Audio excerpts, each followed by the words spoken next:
पुंडलिक वरदे हरि विठ्ठल. श्री ज्ञानदेव तुकाराम. गोपाल कृष्ण भगवान की जय. माऊली ज्ञानेश्वर महाराज की जय. जगद्गुरु तुकाराम महाराज की जय.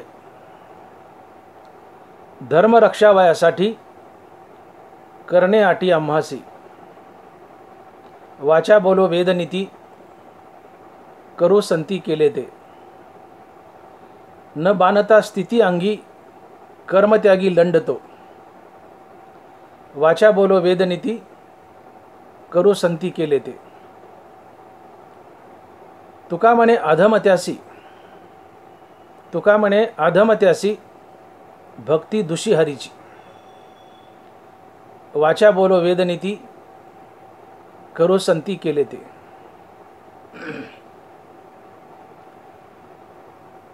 प्रस्तुत कीर्तनरूपी सभेसाठी निवडलेला अभंग जगद्गुरु श्री संत तुकाराम महाराज यांचा 4 चरणाचा आणि संतपर प्रकरणातील अभंग आहे. तुकोबाराय म्हणतात, धर्म रक्षावयासाठी करणे आटी आम्हासी. धर्म रक्षावयासाठी करणे आटी आम्हासी. तुकोबारायांनी अभंगाची सुरुवात धर्म या शब्दापासून केली आहे. मग धर्म म्हणजे नेमकं काय? धर्म म्हणजे नेमकं काय? तर ज्ञानोबा ज्ञानेश्वरीमध्ये धर्माची अतिशय सुंदर व्याख्या करतात. माऊली लिहितात, एत वडील जे जे करीती तया नाव धर्म ठेविती आणि तेच एर अनुष्ठिती सामान्य सकळ. एत वडील जे जे करीती तया नाव धर्म ठेविती. समाजातील वडील मनुष्य जसा जसा वागतो, जसा जसा बोलतो, जसा जसा चालतो, याला धर्म म्हणतात. समाजातील वडील मनुष्य जसा जसा वागतो त्याच्या वागण्याला, चालण्याला, बोलण्याला धर्म म्हणतात. मग वडील जसा वागतो त्याला धर्म म्हणतात. तर वडील नेमकं कुणाला म्हणावं याची व्याख्या ज्ञानोबा ज्ञानेश्वरी सांगतायत. माऊली लिहितायत, श्रुती स्मृतीचे अर्थ आपणची होनी मूर्त अनुष्ठाने जगा देत वडील जे जे. जो वेदासारखं वागतो आणि वेदाचा धडा समाजाला देतो तो वडील असतो. आणि मग जो वेदासारखं वागतो आणि वेदाचा धडा समाजाला देतो तो संत असतो. म्हणून संत म्हणजे वडील. आणि म्हणून संत जसे जसे वागतील त्या संताच्या वागण्याला, चालण्याला, बोलण्याला धर्म म्हणावं.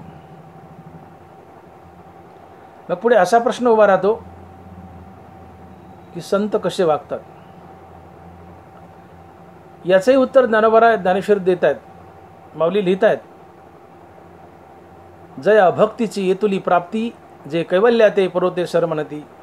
जयाचे लिले माझी नीती जी आली दिसे. जयाचे बोलू धर्मूज ये दिठी महासिद्धी तेवी ये.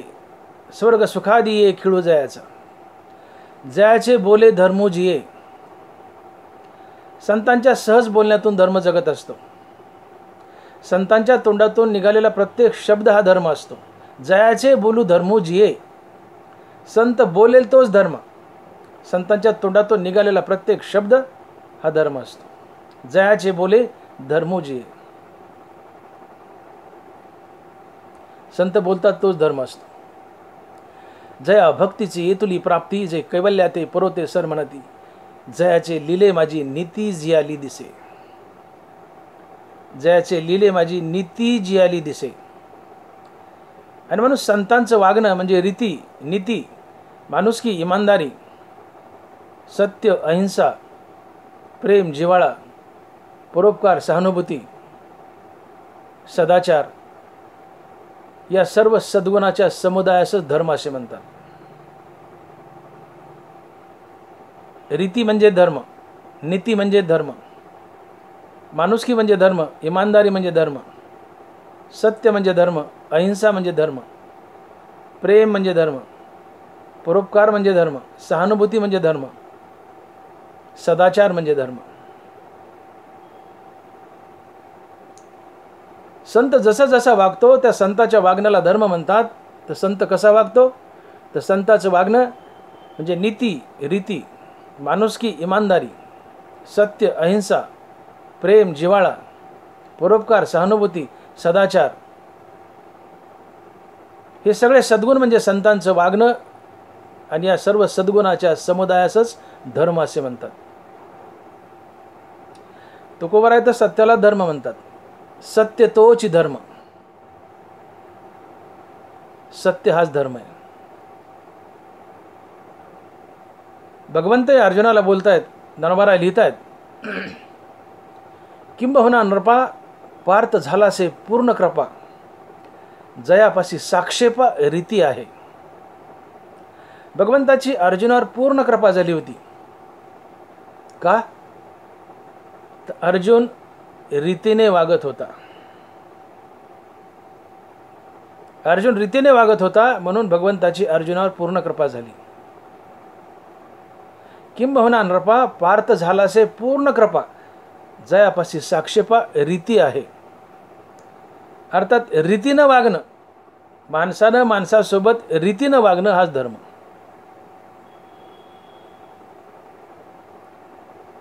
पुण्यकर्म करणं हाच धर्म.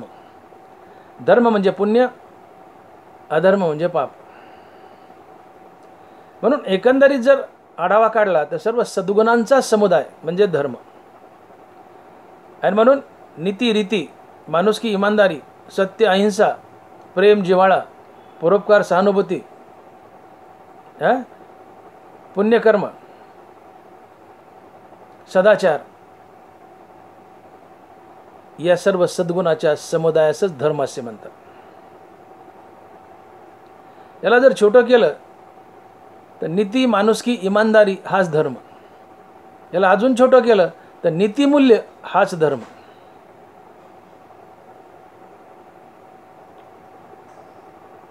आणि मग तुम्ही आज समाजावर एक नजर मारा. आज समाजात धर्म लयास लागलाय.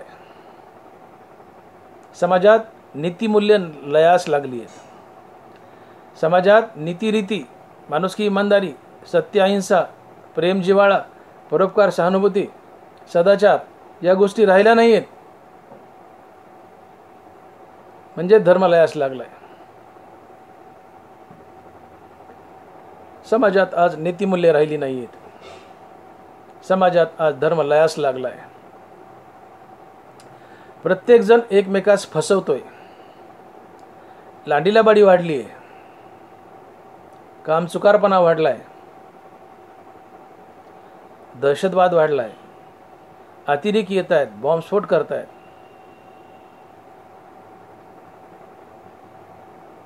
आज अशी परिस्थिती की माणूस माणसाला आणि भाऊ भावाला ओळखायला तयार नाही.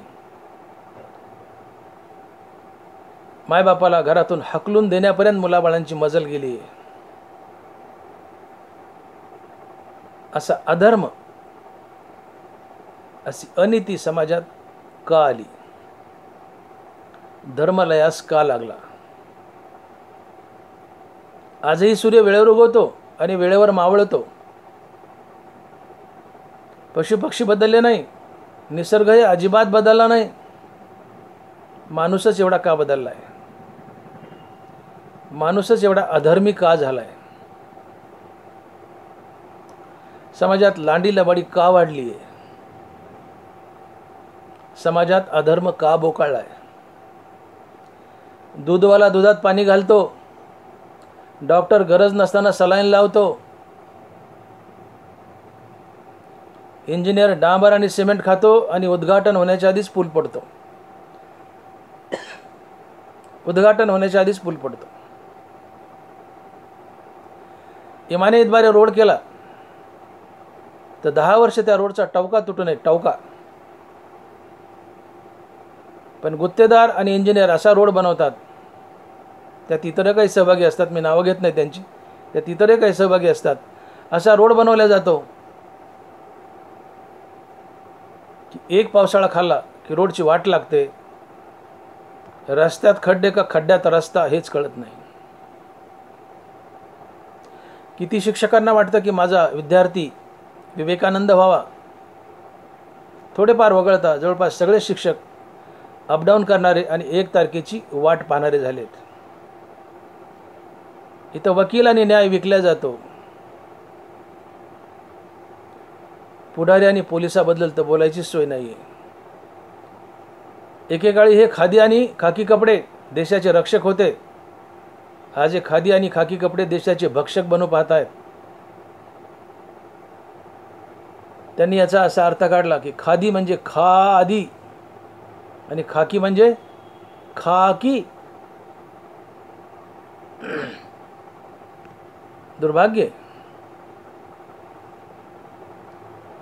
ज्या देशात सावळं परब्रह्म खेळून गेलं, प्रभू रामचंद्र भगवान श्रीकृष्ण या देशात खेळून गेले, ज्या भारत देशात सावळं परब्रह्म खेळून गेलं त्या देशात एवढा अधर्म बोकळा, एवढा अधर्म बोकळा.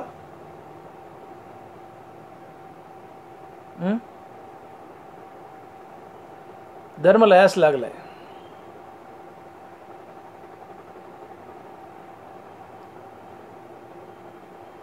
समाजात कमालीचा भ्रष्टाचार वाढलाय.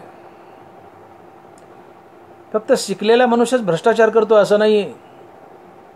शिकलेला, नोकरदार, पुढारी, व्यापारी, मजूर सर्वच थरात भ्रष्टाचार माजलाय. तुम्ही म्हणाल डॉक्टर भागवत मोठे, बाकी ठीक आहे, पण मजूर काय भ्रष्टाचार करायला? मजुराच्या काय हातात ते भ्रष्टाचार करायला? भ्रष्टाचार म्हणजे पैसे खाणे, लाचलुचपत किंवा लांडीलाबाडी. एवढाच भ्रष्टाचार शब्दाचा अर्थ मर्यादित नाही. भ्रष्टाचार शब्द फोडा. भ्रष्ट अधिक आचार, भ्रष्ट अधिक आचार बरोबर भ्रष्टाचार. ज्याचं आचरण भ्रष्ट आहे, ज्याचं आचरण खोडील आहे, ज्याचं आचरण दुसऱ्यासाठी त्रासदायक आहे, तोही भ्रष्टाचारच असतो. केवळ पैसे खाणे हाच भ्रष्टाचार नाही. पैसे खाणे तर भ्रष्टाचारच आहे, पण ज्याचं आचरण खोडील आहे, भ्रष्ट आहे, त्रासदायक आहे, तोही भ्रष्टाचारच असतो. भ्रष्टाचारच असतो. तुम्ही म्हणाल मजूर काय भ्रष्टाचार करतो? आपल्या लहानपणी थोडं 50 वर्ष मागे जा. आपल्या लहानपणी बायका जर खुरपायला लावल्या तर बाई 9 वाजता पाताला बसायची आणि दिवस मावळ्याशिवाय शेत सोडत नव्हती. आज बाई जर कामाला लावली 11 वाजल्याशिवाय गावातून निघत नाही.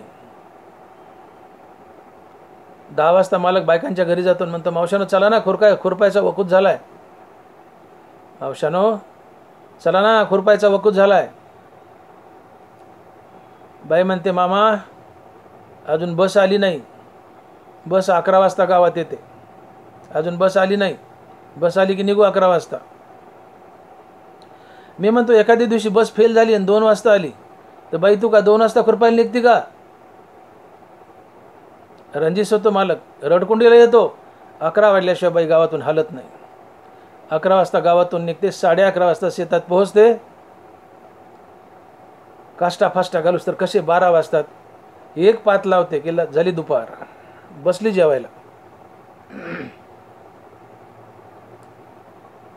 1 तासात जेवण, त्याच्यात पुन्हा अर्धा तासाची डुकली. मालकाची घालमेल चालली असते की बाई उठ ग, बाई उठ ग, उठ ग, पण हिंमत होत नाही म्हणायची. म्हणा उठ तर ती शेत सोडून जाते. उद्या बाई मिळत नाही कामाला, मजूरच कामाला मिळणार. सगळ्या सुविधा फॅसिलिटी फुकट मिळतात त्यांना मजूरला, म्हणते मजूर कामालाच येणार. त्याची हिंमत होत नाही म्हणायची उठ बाई म्हणून. ती एक डुकली हाणतेच. दुपारून कशा बशा 2 पाता लावायच्या, त्याच्यातही 2 वेळेस पाणी पिण्याचा ठेपा, 2 वेळेस लघवीचा ठेपा. 5:30 पावणे 6 वाजले की बाई निघाली गावाकडं. मालक म्हणता अहो माशू कासराभर राहिले 10 फूट घ्या ना तेवढं खुरपण. 10 फूट राहिले. बाई म्हणते मामा शेत तुमचं लय लांबणीचं आहे. मामा तुमचं शेत लय लांबणीचं आहे, घरी जायला अंधार होतो. मी म्हणतो बाई थोडा अंधार पडला तर काय वाटत तुला लांडगा खातो का? थोडा अंधार पडला तर तुला वाटत का लांडगा खातो का? पण नाही, ती 5:30 पावणे 6ला शेत सोडणार म्हणजे सोडणार. हा भ्रष्टाचार नाही तर काय? मजुराचं आचरण खोडीले, आचरण भ्रष्ट आहे, मालकाला त्रास होईल असं आहे म्हणून मजूरही भ्रष्टाचार करतायत, काम चुकारपणा करतायत. केवळ शिकलेलाच नोकरदारच भ्रष्टाचार करतो असं नाही आहे. मजूर, व्यापारी, पुढारी, नोकरदार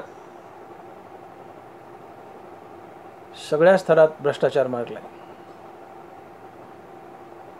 सगळ्या स्तरात भ्रष्टाचार मारलाय. आज समाजामध्ये 95% लोक भ्रष्टाचार करतात, 5% करत नाहीत. का? तर त्यांना भ्रष्टाचार करायला संधी मिळत नाही म्हणून, अन्यथा त्यांनी केला असता. माझ्या बोलण्यातला अतिरेक आणि अतिशयोक्ती सोडून द्या. कीर्तनातले विनोद हे सहज घ्यायचे असतात. मी जरी म्हणालो की 95% लोक भ्रष्टाचार करतात, 5% करत नाहीत, का तर त्यांना भ्रष्टाचार करायला संधी मिळत नाही. यातला अतिरेक सोडा, विनोद म्हणून घ्या. पण परिस्थिती अशी आहे, एखादा दुसरा नॉन करप्ट असतोही असं नाही आहे, पण किमान 95% लोक भ्रष्टाचार करतात. वरचे 5% सोडून द्या. आज कुठल्या ऑफिसमध्ये जा, लाच देणं हा अलिखित नियम बनला आहे. अधिकारी तुमच्या कामाला किंवा फाईलला हातच लावत नाहीत. खिशात 5-10 हजार घातले तर काम करतात, नाही तर करतच नाही. भ्रष्टाचार कळसाला गेलाय, भ्रष्टाचार बोकाळ आहे. एकदा एका माणसाला भूत प्रसन्न झालं आणि ते भूत म्हणालं, मालक मी तुम्हाला प्रसन्न आहे, तुम्ही काही काम सांगा, मी तुमचं काम करेल, मला फक्त 2 टायमाच्या भाकरी घाला. मालक मला बरं झालं झालं, कामाला आपल्याला फुकटात भूत मिळाले, कामं तरी होतील आपले. पण त्या भूताने एक आड घातली. म्हणजे मालक मी तुमची सगळी कामं पटापट करेल, पण मी ते काम करून आलो, तुम्ही सांगितलेलं काम करून आलो की मला दुसरं काम हजर आहे, मला दुसरं काम हजर पाहिजे आणि मागचं काम रिपीट होता कामा नये. काय अट घातली? मी एक काम करून आलो, तुम्ही काम सांगायचं, मी ते काम करून आलो की मला दुसरं काम हवं आहे आणि मागचं पुढं रिपीट होता कामा नये. आणि मग तुम्ही मला प्रत्येक वेळेला नवीन काम नाही दिलं तर मी तुम्हाला खाऊन टाकेल. मालक मला ठीक आहे सांगू याला काम, काय कामाची आपल्याकडे कमी म्हणले, भरपूर काम आहे सांगू म्हणले. ठीक आहे म्हणले, मंजूर आहे भूता. भूताला एक काम सांगितलं, ते पळत गेलं करून आलं. दुसरं सांगितलं पळत गेलं करून आलं. तिसरं सांगितलं करून आलं. 4-6 महिने लोटले. आता ह्या मालकाची कामं संपली ना. प्रत्येक वेळेला नवीन काम नाही सांगू तर खाऊन टाकते. काय करा म्हणले, परेशान झाला मालक. त्याने एक युक्ती लढवली. म्हणले भूता इकडे. भूता आलं. म्हणले काय मालक? म्हणले तू एक काम कर. म्हणले सांगा ना. म्हणले तू जा आणि आपल्या देशात पैसे न खाणारा एखादा माणूस शोधून आण. काय कर? जा आणि पैसे न खाणारा अर्थात भ्रष्टाचार न करणारा एखादा मनुष्य शोधून आण. भूत म्हणलं बरं. ते भूत जे गेलंय तो घरोघरी फिरतंय, सगळा देश पालथा घातलाय, पण त्या भूताला पैसे न खाणारा भ्रष्टाचार न करणारा माणूस अजून सापडतच नाही. मग परेशान झाले. घरोघरी जात आहे पण पैसे न खाणारा माणूस त्याला सापडा नाहीच. ते भूत जे गेलंय ते अजून माघारी आलं नाही आणि माघारी येईल का नाही याचा भरोसा नाही. भरोसा नाही. भ्रष्टाचार कळसाला गेलाय. लाच देणं अलिखित नियम बनलाय.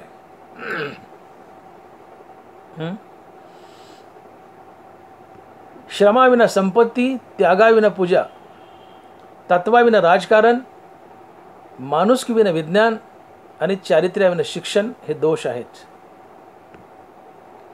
श्रम आहे पण त्याच्या मुळाशी संपत्ती आहे पण त्याच्या मुळाशी श्रम नाही, दोष आहे. माझं बोलणं नीट आहे का?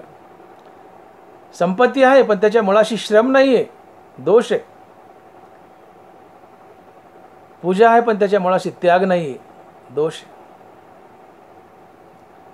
राजकारण आहे पण मुळाशी तत्व नाही आहेत, दोष आहे. विज्ञान आहे पण त्याच्या मुळाशी माणुसकी नाही आहे, दोष आहे. शिक्षण आहे पण त्याच्या मुळाशी चारित्र्य नाही आहे, दोष आहे.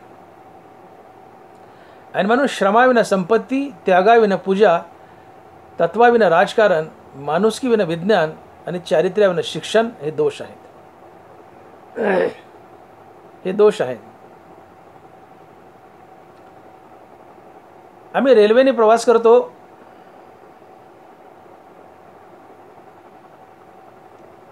जर सरकारनं त्या रेल्वेमधला गार्ड काढून टाकला, गार्ड, एकही मनुष्य तिकीट फाडून रेल्वेने प्रवास करायचा नाही. ही परिस्थिती आज देशाची आपल्या. मी बोललो सावळं ब्रह्म या देशात खेळून गेले, पण या देशात इतकी लबाडी, एवढा अधर्म बोकाळ आहे, त्याची कल्पना तुम्ही करू शकत नाही. नुसता सरकारनं रेल्वे गाडीतून टीसी काढून टाकू द्या, गरीब श्रीमंत सगळेच रेल्वेने फुकट प्रवास करतील, फुकट. इतका अधर्म, इतकी लबाडी वाढली.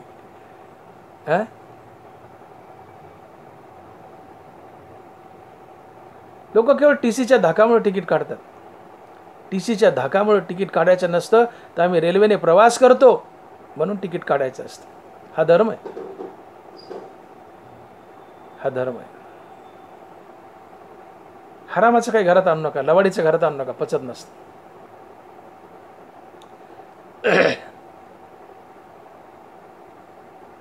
आज मनुष्य शिकलाय. माझं बोलणं बारकाई नाही का? मनुष्य शिकलाय. शिकलेला मनुष्य समाजाला अडाणी माणसापेक्षा जास्त फायद्याचा असतो. मी धर्म आणि अधर्म बोलतोय. तुकोबारायांनी अभंगाची सुरुवात केली की धर्म रक्षावयासाठी करणे आटिया मासी. तुकोबारायांनी अभंगाची सुरुवात धर्म या शब्दापासून केली आहे. म्हणून मी धर्म आणि अधर्म बोलतोय.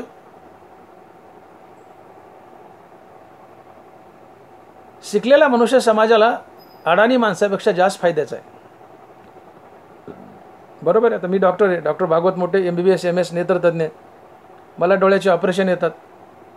ती ऑपरेशन जर एखाद्या शेतकऱ्याला कर म्हणलं तर येतील का? नाही यायची. त्याचं नांगूर हाकणं मला येईल, आऊत हाकणं मला येईल, त्याची गुरंढोरं सांभाळणं सगळं मला येईल. पण मी जर म्हणलं की डोळ्याचं ऑपरेशन तू करतं, त्याला येईल का? नाही यायचं. म्हणून मी विधान केलं की शिकलेला मनुष्य समाजाला अडाणी माणसापेक्षा जास्त फायद्याचा आहे. परंतु कधी जर शिकलेल्या माणसाला शिक्षेसोबत दीक्षा असेल तर, शिकलेल्या माणसाला शिक्षेसोबत दीक्षा असेल तर, आणि दीक्षा म्हणजे आपल्या जीवनाला संत वाङ्मयाचं अधिष्ठान असणं.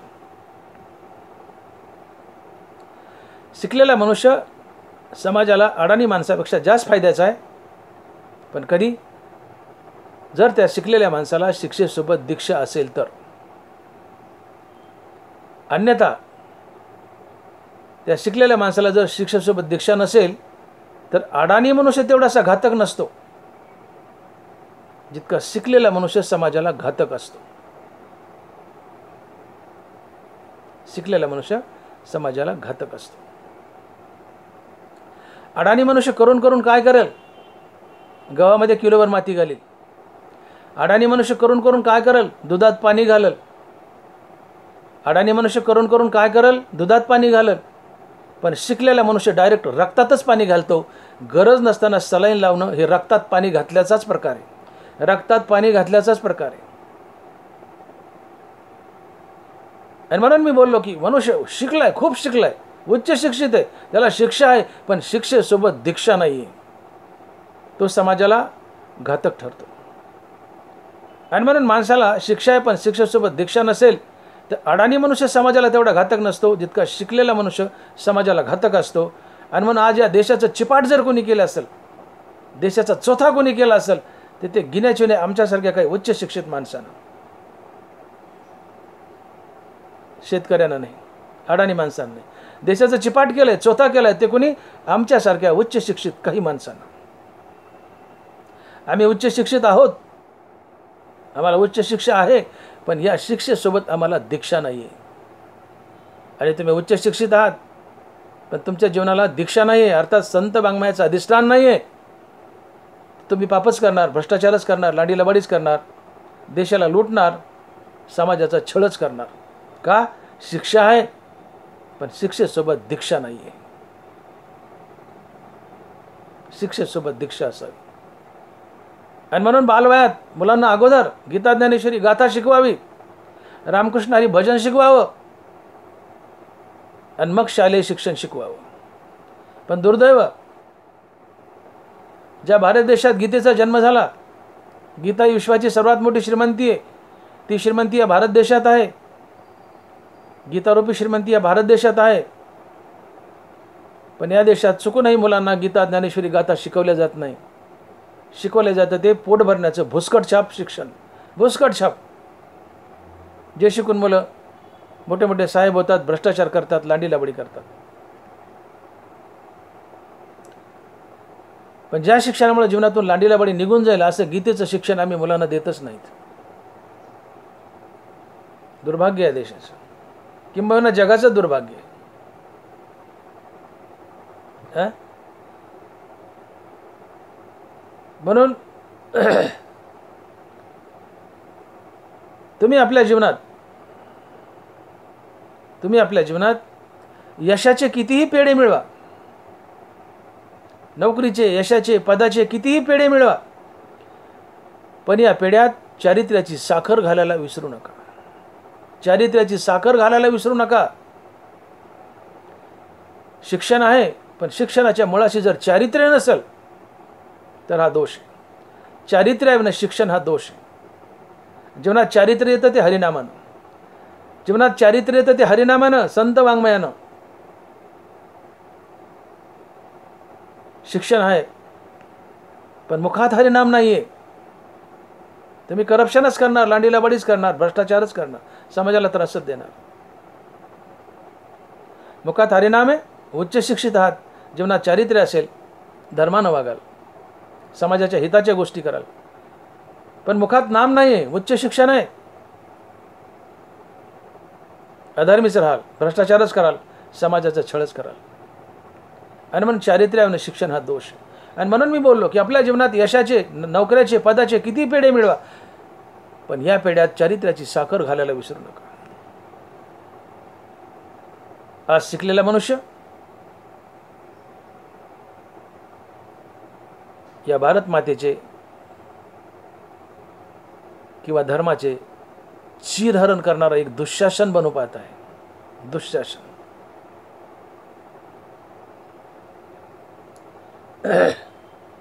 श्री संत तुकडोजी महाराज आपल्या अभंगातून बोलतात, माणूस द्या मज माणूस द्या,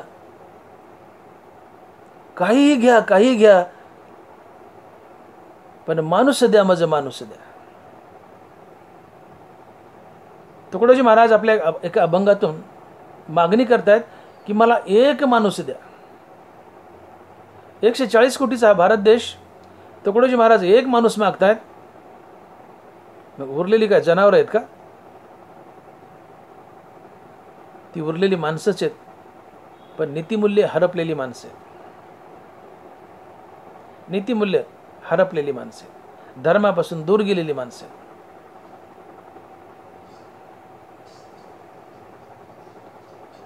माणूस आज अंतराळात गेला पण त्याला अंतरंगात जाता येत नाही. माणूस फोनवर दूरच्या माणसाशी बोलतो पण त्याचं जवळच्या माणसाशी पटत नाही. विज्ञानानं जग जवळ आणलं पण माणूस दूर नेला. विज्ञानानं अध्यात्म तोडलं, विज्ञानानं अध्यात्म तोडलं. विज्ञान चांगलं हिताचं आहे,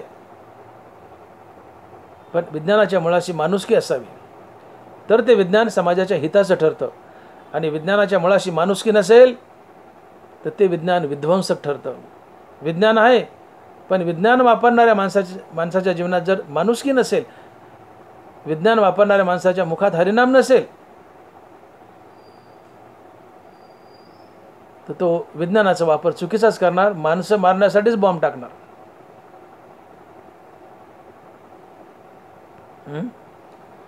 आणि म्हणून विज्ञान आणि अध्यात्म यांनी हातात हात घालून चालावं. बालपणीच मुलाच्या एका हातात गीता द्यावी आणि दुसऱ्या हातात विज्ञान द्यावं. तेव्हा विज्ञानाची फळं नीट चाकता येतील. का तर अध्यात्माविना नुसतं विज्ञान हे विध्वंसक ठरतं. आणि आज ते ठरतंय, बघतोय आम्ही. अतिरेकी, बॉम्बस्फोट, लुटालूट, भ्रष्टाचार, लांडीलावाडी, खोटं नाटं, हा अधर्म यामुळेच बोकाळला आहे. का तर विज्ञान आणि अध्यात्म एकमेकाच्या हातात हात घालून चालत नाही. आणि म्हणून विज्ञानाची फळं जर नीट चाकायची असतील तर त्याला अध्यात्माची संगती द्या. अन्यथा अध्यात्माविना नुसतं विज्ञान हे विध्वंसक ठरेल आणि वाटोळच करेल.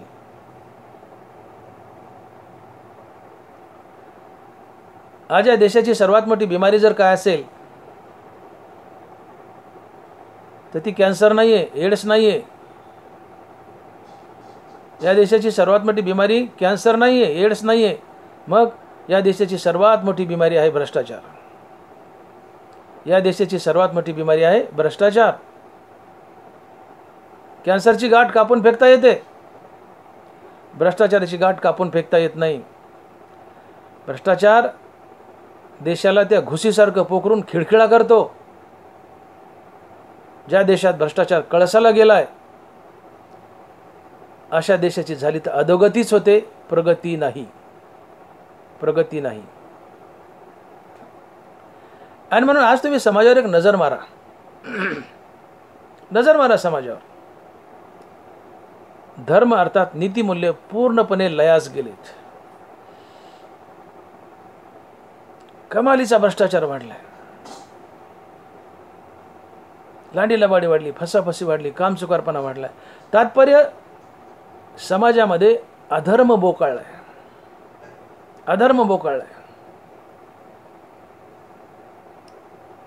मग अधर्म बोकाळलाय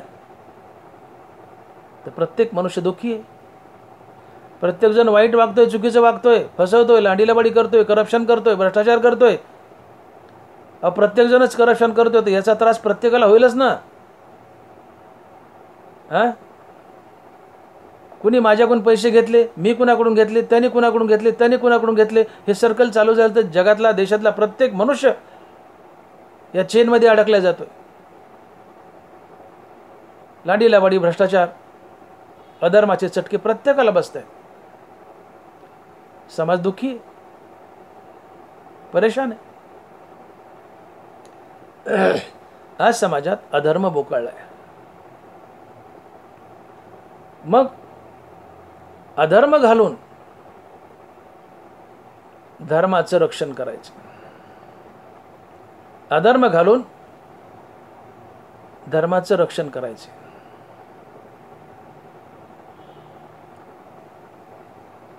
मग अधर्म घालून धर्माचं रक्षण करायचे, त्यासाठी संत अवतरित व्हावे लागतात. समाजाचं रक्षण फक्त भगवंत आणि संत हे दोघंच करू शकतात, इतर कोणी नाही. मग समाजात अधर्म बोकाळलाय. मग अधर्म घालून समाजात धर्माचं रक्षण करायचं, धर्म पुनर्स्थापित करायचा आहे. अधर्म घालवायचा आणि धर्म पुनर्स्थापित करायचा आहे, धर्माचं रक्षण करायचं आहे. तर या धर्माचं रक्षण करण्यासाठी संत म्हणतात की आम्हाला आमच्या जीवाचा आटापिटा करावा लागतो. हे अभंगाच्या पहिल्या चरणात. आणि महाराज लिहित आहेत की धर्म रक्षावयासाठी करणे आटी आम्हासी. धर्म रक्षावयासाठी करणे आटी आम्हासी.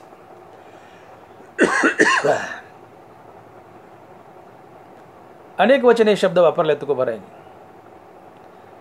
धर्म रक्षावयासाठी करणे आटी मला असं नाही म्हणले, करणे आटी आम्हासी. अनेक वचने शब्द. म्हणजे इथं अनेक संत आले. धर्म लयास गेलाय, धर्म पुनर्स्थापित करायचा आहे आणि धर्माचं रक्षण करायचं आहे. तर यासाठी संत अवतीर्ण व्हावे लागतात. ते आपल्या जीवाचा आटापिटा करतात आणि धर्माचं रक्षण करतात. आणि हीच गोष्ट तुकोबा अभंगाच्या पहिल्या चरणात सांगतात. आणि महाराज म्हणतात की धर्म रक्षावयासाठी करणे आटी आम्हासी. धर्म रक्षावयासाठी करणे आटी आम्हासी. धर्म लयास लागलाय, अर्थात लांडीलाबाडी वाढली, भ्रष्टाचार वाढलाय, फसवाफसी कामचुकारपणा वाढलाय. हा अधर्म आहे. हा अधर्म घालून धर्म स्थापावा लागतो आणि स्थापून त्याचं रक्षण करावं लागतं. आणि धर्माचं रक्षण करण्यासाठी जीवाचा आटापिटा करावा लागतो. हे सगळं फक्त संतच करू शकतात, दुसरं कुणीही नाही, कुणीही नाही. आणि म्हणून महाराज म्हणतात की धर्म रक्षावयासाठी करणे आटी आम्हासी. धर्म रक्षावयासाठी करणे आटी आम्हासी. धर्माचं रक्षण मी बोलून गेलो. धर्माचं रक्षण फक्त दोघंच करतात, एक भगवंत आणि दुसरा संत.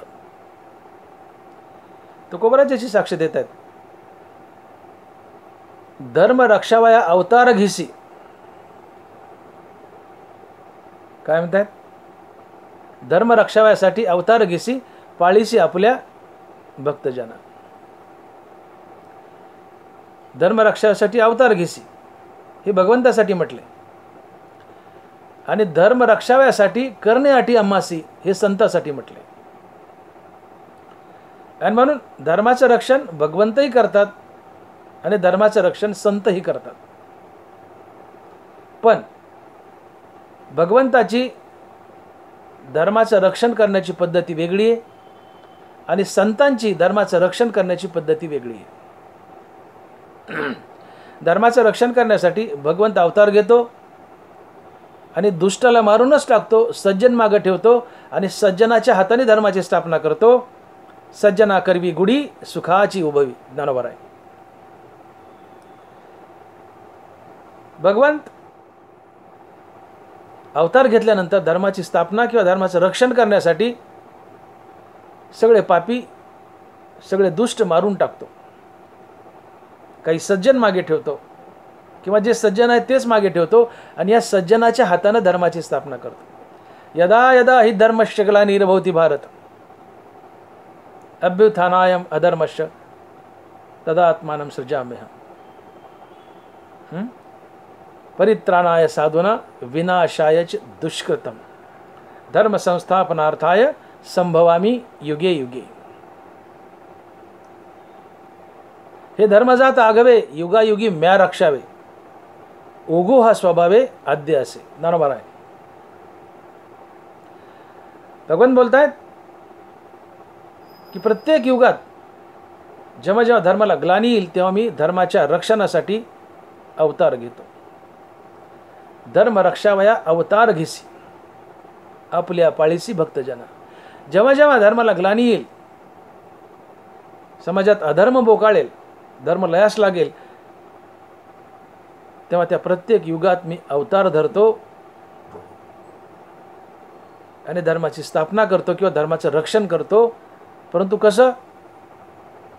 भगवान दुष्टाला मारूनच टाकतात, सज्जनाला मागे ठेवतात आणि सज्जनाच्या हाताने धर्माची स्थापना करतात, धर्माचं रक्षण करतात. सज्जना करवी गुढी सुखाची उभी. दानवर आहे. भगवान दुष्टाला मारूनच टाकतो, सज्जनाला मागे ठेवतो आणि सज्जनाच्या हाताने धर्माची स्थापना करतो. संत असं करत नाहीत. संत दुष्टाला मारत नाहीत. संत दुष्टाच्या आतील दुष्टपणा घालतात. संत दुष्टाच्या आतील दुष्टपणा घालतात आणि त्या दुष्टाला सुधारवतात आणि धर्माचं रक्षण करतात. मग भगवंतानं काय केलंय? दुष्टाला मारले, सज्जनाला मागे ठेवलंय सज्जनाच्या हाताने धर्माची स्थापना केली, धर्माचं रक्षण केलं. संतांनी काय केलंय? दुर्जनाला मारले. असं केलंय का? नाहीये. दुर्जनाला भगवंताने मारले. संत दुर्जनाला मारत नाहीत. संत दुर्जनाच्या दुष्टाच्या आत असलेला दुष्टपणा घालवतात. फरक लक्षात घ्या, महत्वाचा फरक आहे. भगवान दुष्टाला मारूनच टाकतो, संत दुष्टाला मारत नाहीत. संत दुष्टाच्या आतील दुष्टपणा घालवतात. आणि तो कशा प्रकारे घालवतात हेच तुकोबाराय अभंगाच्या दुसऱ्या चरणात सांगतात. आणि महाराज लिहितायत, वाचा बोलो वेदनीती करू संती केले ते. वाचा बोलो वेदनीती करू संती केले ते. भगवान दुष्टाला मारतो, संत दुष्टाला मारत नाहीत. संताच्या आतील दुष्टपणा मारतात आणि धर्माचं रक्षण करतात. मग ते कशा प्रकारे तर तुकोबाराय म्हणतात की वाचा बोलो वेदनीती करू संती केले ते. वाचा बोलो वेदनीती करू संती केले ते. संत दुष्टाला मारत नाहीत, दुष्टाच्या आतील दुष्टपणा मारतात, त्या दुष्टाला सुधरवतात आणि धर्माचं रक्षण करतात. आता दुष्टाला सुधरवतात हे कशा प्रकारे? तर दुसऱ्या चरणात तुकोबाराय इथं 2 प्रकार सांगतात की या 2 प्रकारे संत दुष्टाला सुधरवतात. पहिलं काय? वाचा बोलो वेदनीती, आणि दुसरं करू संती केले ते. आता वाचा बोलो वेदनीती, वेद भरपूर बोललाय, अनंत बोललाय. वेद अनंत बोलीला अर्थ हितुकाची साधिला. काय अर्थ साधलाय? विठोबाशी शरण जावे, निजनिष्ठा नाम गावे. वेदाचा तो अर्थ अमासीच ठावा, एराने व्हावा बार माथा. तुकोबाराय वेदाचा अर्थ मला माहिती आहे म्हणले. तुकोबाराय म्हणतात वेदाचा अर्थ मला माहिती आहे. वेद अनंत बोललाय पण अर्थ इतुकाची साधीला. काय अर्थ साधलाय? विठोबाशी शरण जावे, निजनिष्ठा नाम गावे. म्हणून मुखानं विठ्ठलाचं नाम घेणं हीच वेदनीती आहे. इतर काय बारीक सारी गोष्टी असतील अजून, पण मुखानं विठ्ठलाचं नित्य नाम घेणं हीच वेदनीती आहे. आणि मग वाचा बोलो वेदनीती म्हणजे मुखानं नित्य विठ्ठलाचं नाम घेणं. आणि मग संत या दुष्ट लोकाच्या मुखात विठ्ठलाचं नाम देतात, हरिनामाने त्याच्यातील दुष्टपणा घालतात, त्याला सज्जन करतात. आणि मग तो सज्जन आपोआपच धर्माचं रक्षण करतो. या प्रकारे संत धर्माचं रक्षण करतात. ही एक गोष्ट. आणि दुसरी गोष्ट करू संती केले ते. पहिलं काय केलंय? वेदनीती. वेदनीती म्हणजे मुखात विठ्ठलाचं नाम, विठ्ठलाचं नाम दिलं दुष्टाच्या तोंडात आणि दुष्टाला सुधरवले, धर्माचं रक्षण केले. दुसरी गोष्ट करू संती केले ते. संतांनी जे जे केलं ते आम्ही करू आणि धर्माचं रक्षण करू. संतांना काय काय केले? संतांना प्रामुख्यानं कर्मयोग केलाय. संतांना प्रामुख्यानं कर्मयोग केलाय. अर्थात संतांना आपलं प्रत्येक कर्म भगवंताची पूजा म्हणून केली आहे. आणि म्हणून मुखात विठ्ठलाचं नाम आणि निष्काम कर्म या 2 गोष्टीने समाजात धर्माचं रक्षण होतं. मग संतांनी हेच केलं. समाजाच्या मुखात विठ्ठलाचं नाव दिलं आणि समाजाला निष्काम कर्मयोग करायला लावला. या 2 गोष्टीनं समाजात धर्म नांदतो, धर्माचं रक्षण होतं. आणि म्हणून वेदनीती म्हणजे मुखानं विठ्ठलाचं नित्य नामस्मरण आणि करू संती केले ते म्हणजे निष्काम कर्मयोग. संतांनी दुष्टाच्या पाखंड्याच्या मुखात हरिनाम दिलं आणि त्या दुष्टाच्या पाखंड्याच्या हातील पाखंड घालवलं आणि धर्माचं रक्षण केलं. तुकोबाराय बोलतायत, धर्माचे पालन करणे पाखंडाचे खंडन. याचं पुढचं चरण फार महत्वाचं आहे. धर्माचं पालन केले कशाने? पाखंड्याच्या हात असलेलं पाखंडाचं खंडन करून. पण या दोन गोष्टी कशामुळे घडल्या? दुसऱ्या चरणात महाराज म्हणतात की हेची अमा करणे काम, बीज वाढवावे नाम. तुकोबाराय, हेची अमा करणे काम, बीज वाढवावे नाम. धर्म पाखंड्यामुळे लयास गेलाय. पाखंडी कोण? जो ढोंगी आहे, जो वेदाच्या विरोधात बोलतो, वेदाची निंदा करतो, ज्याच्यात साधूचं एकही लक्षण नाही पण साधू झाल्याचा आव आणतो. वेदात सांगितलं एक, लोकाला सांगतो एक, फसवतो, किंवा मी साधू आहे असं आव आणतो, त्याच्यात एकही साधूचं लक्षण नसतं. तात्पर्य जो ढोंगी आहे, पापी आहे, लबाड आहे, जवळ काहीच सद्गुण नाहीत पण असल्यासारखं दाखवतो, तो पाखंडी असतो. आणि पाखंड्याचा दुसरा अर्थ होतो पापी मनुष्य. मग धर्म कुणामुळे लयास जातो? पाखंड्यामुळे. मग धर्माचं पालन करायचं तर कसं करायचं? धर्माचे पालन करणे पाखंड खंडन. पाखंड्याला मारायचं नाही, पाखंड्याच्या आतलं पाखंड मारायचं. पाखंडी मारायचं नाही, पाखंड्याच्या आतली पाप प्रवृत्ती मारायची. आणि पाप प्रवृत्ती कशाने जाते? मुखात हरिनाम आल्यानं. आणि म्हणून वेदनीती म्हणजे मुखात हरिनाम. हेचे अमा करणे काम, बीज वाढवावे नाम.